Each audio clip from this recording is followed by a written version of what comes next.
마지막으로 다섯째입니다. 패스트트랙의 남용을 막겠습니다. 선진화법 조항 중에 신속 처리 안건 대상을 국가안보나 국민 경제에 관련된 중대한 사안 등으로 한정시켜서 이 제도의 남용을 막겠습니다. 이를 통해서 힘의 정치를 배격하고 대화와 타협의 정치 문화를 만들겠습니다. 이상으로 일하는 국회 실현을 위한 신당의 계획을 말씀드렸습니다. 말씀드린 내용대로 국회가 항상 열려 있고 국회 운영의 구조적 변화를 이끌어내는 국회법 개정이 이루어진다면 일하는 국회 환경을 조성하고 견인해낼 수 있습니다. 오늘 제가 말씀드린 내용들, 그동안 국회 개혁을 촉구하는 전문가들 그리고 정치권에서 이미 논의되었던 내용들도 많습니다. 그러나 문제는 알고도 실천하지 않는 데 있는 것 아니겠습니까?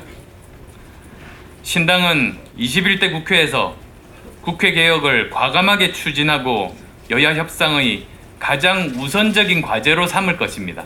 신당은 국민 이익의 실현을 최우선에 두고 국회에서 투쟁하겠습니다. 정당과 국회의 제도를 바꾸고 문화를 바꾸겠습니다.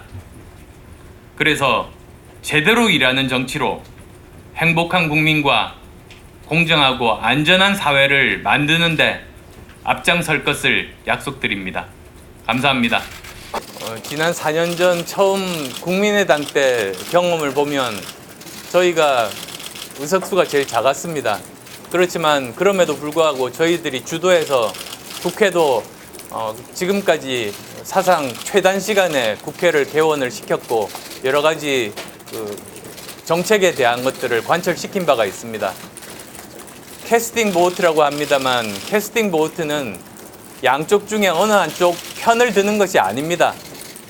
오히려 저희들이 하고자 하는 바에 동의하는 다른 쪽과 함께 저희 뜻을 관철시키는 게 진정한 캐스팅 보트라는 점 말씀드립니다.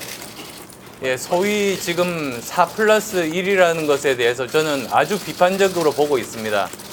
그것 자체가 굉장히 비정상적입니다. 현행 국회법에 의하면 교섭단체 중심으로 우선 여러 가지 정책적인 논의들이 이루어져야 되는 것이 당연하지 않습니까? 그리고 실제로도 그 틀을 통해서 공수처법 관련해서도 여러 가지 문제점들이 거기서 많이 도출이 됐었습니다. 그런데 오히려 4+1이라는 상태로 졸속적으로 합의하고 통과시키기에 급급하다 보니까 여러 가지 문제점들을 제대로 반영하지를 못했습니다. 그리고 또 4+1이라는 것이 외국의 사례에 비해서도 굉장히 문제가 많습니다. 원래 여러 가지 연정이라든지 이런 부분들은 하나의 법안에 대해서 서로 의논하는 것이 아니라 다른 두 당이 서로가 가진 정책적인 것을 서로 맞춰가는 과정이 필요합니다. 그리고 오랜 과정을 통해서 계약서까지 쓰면서 서로가 가진 정책적인 그 방향에 대해서 타협하고 결론을 내고 함께 힘을 모아서 그것을 관철시키는 것이 제대로 된 그런 연정이라든지 또는 정치에서의 협력의 정당 간 협력의 정상적인 모습입니다. 이번에는 그런 모습들이 전혀 없었고 가장 큰 책임은 정부 여당에 있습니다.